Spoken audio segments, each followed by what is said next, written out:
بسم اللہ الرحمن الرحیم۔ صرف 5 منٹ کا مدرسہ قرآن و حدیث کی روشنی میں 162واں دن 12 جمادی الثانیہ۔ نمبر 1، اسلامی تاریخ۔ غزوہ حنین۔ حنین مکہ اور طائف کے درمیان ایک وادی ہے۔ فتح مکہ کے بعد ملک عرب کے لوگ جوق در جوق اسلام کی سچائی کو دیکھ کر دین حق قبول کر رہے تھے، لیکن اس ماحول میں بھی قبیلہ حوازن اور قبیلہ ثقیف کے مشرکین اپنی جنگی طاقت و قوت پر گھمنڈ کرتے ہوئے اسلام اور مسلمانوں کے خلاف تقریباً 20,000 پر مشتمل لشکر لے کر مقابلے کے لیے نکل پڑے۔ رسول اللہ صلی اللہ علیہ وسلم کو جب اس کی خبر ہوئی تو 10 شوال سن 8 ہجری میں 10,000 مسلمانوں کے ساتھ میدان میں پہنچے۔ اس موقع پر چند مسلمانوں کی نگاہ اللہ سے ہٹ کر اپنی تعداد اور اسلحے پر چلی گئی، اور یہ بات زبان سے نکل گئی کہ آج ہماری طاقت کو کوئی شکست نہیں دے سکتا۔ اللہ تعالیٰ کو مسلمانوں کی یہ بات پسند نہ آئی، اس لیے ان کی عبرت کے لیے اللہ تعالیٰ نے شروع میں ان کے قدم اکھاڑ دیے۔ ایسی حالت میں بھی حضور صلی اللہ علیہ وسلم یہ کہتے ہوئے اپنی بہادری کا مظاہرہ کر رہے تھے، انا النبی لا کذب، انا ابن عبد المطلب۔ اس وقت حضور صلی اللہ علیہ وسلم کے اشارے پر حضرت عباس رضی اللہ عنہ نے مسلمانوں کو آواز لگائی۔ چنانچہ آواز سنتے ہی مسلمان آپ صلی اللہ علیہ وسلم کے ارد گرد جمع ہو گئے، اور پھر دیکھتے ہی دیکھتے شکست فتح و نصرت میں بدل گئی۔ نمبر 2، حضور صلی اللہ علیہ وسلم کا معجزہ۔ ایک پیالہ کھانے میں برکت۔ حضرت سمرہ بن جندب رضی اللہ عنہ فرماتے ہیں کہ ایک مرتبہ رسول اللہ صلی اللہ علیہ وسلم کے پاس کہیں سے کھانے کا ایک پیالہ آیا تو اس کو آپ صلی اللہ علیہ وسلم نے صحابہ کو کھلایا۔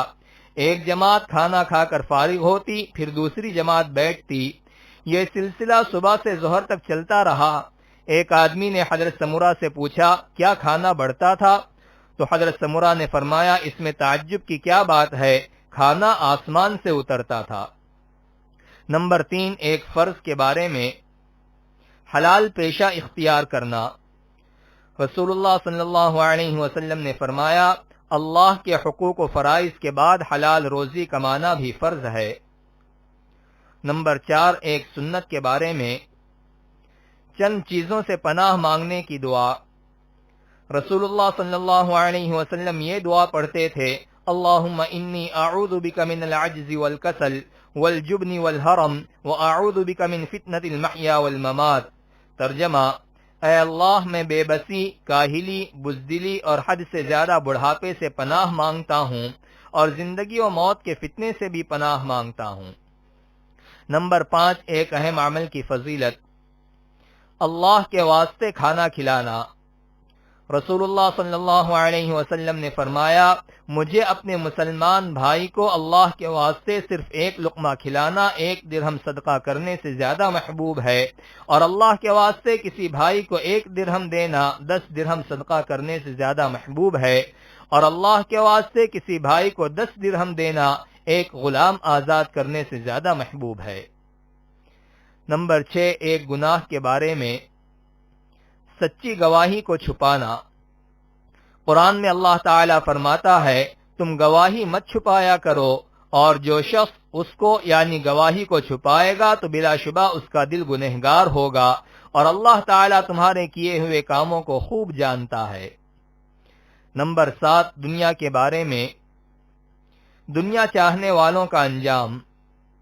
قرآن میں اللہ تعالیٰ فرماتا ہے، جو کوئی دنیا ہی چاہتا ہے تو ہم اس کو دنیا میں جتنا چاہتے ہیں جلد دے دیتے ہیں، پھر ہم اس کے لیے دوزخ مقرر کر دیتے ہیں جس میں ایسے لوگ قیامت کے دن ذلت و رسوائی کے ساتھ ڈھکیل دیے جائیں گے۔ نمبر 8، آخرت کے بارے میں۔ قبر کا عذاب برحق ہے۔ رسول اللہ صلی اللہ علیہ وسلم 2 قبروں کے قریب سے گزرے۔ آپ نے فرمایا، ان 2 قبر والوں کو عذاب ہو رہا ہے، انہیں کسی بڑے گناہ کی وجہ سے عذاب نہیں دیا جا رہا ہے۔